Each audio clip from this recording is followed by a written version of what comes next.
তিনিটা বস্তু কম যিকেইটা আপোনাৰ ধাৰ ল'লে অলপ প্ৰব্লেম হ'ব পাৰে।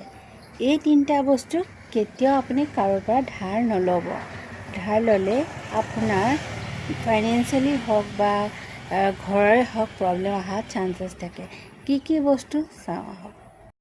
প্ৰথম ৰেমেডিজটো হৈছে নিমখৰ। নিমখ কাৰোৰ পৰা আপোনালোকে ধাৰ নল'ব, আৰ্থিক সংকট আহিব পাৰে। আৰু ছেকেণ্ড ৰেমেডিজটো হৈছে পেইন যদি আপুনি কাৰোবাৰ পৰা উদ্ধাৰ লয়, আপোনাৰ উন্নতিত বাধা আহিব পাৰে। তো সেইকাৰণে আপুনি কেতিয়াও ভুলতো পৰীক্ষাৰ সময়ত বা আগত পেইন ধাৰ নল'ব। আৰু আহিছোঁ থাৰ্ড ৰেমেডি। আনৰ পৰা আপুনি ঘড়ী কেতিয়াও নল'ব, সময় বেয়া হ'ব পাৰে আপোনাৰ। এই তিনিটা কাম আপোনালোকে ভুলতো নকৰিব। আৰু বাকী আপোনাৰ যদি ভাল লাগিছে ভিডিঅ'টো শ্বেয়াৰ কৰিব নাপাহৰিব। মোৰ ভিডিঅ' চাই যদি ভাল পায় মোৰ পেজটো ফ'ল' কৰিব, লাইক কৰিব, ছাবস্ক্ৰাইব কৰিব আৰু নিজৰ ফেমিলি মেম্বাৰৰ লগত শ্বেয়াৰ কৰিব। ছাবস্ক্ৰাইব আপোনালোকে কৰিব পাৰে আৰু লগত আপোনালোকৰ ছাবস্ক্ৰিপশ্যন যেতিয়াই ডিছমিছ কৰিব বিচাৰে ডিছমিছ কৰিব পাৰে।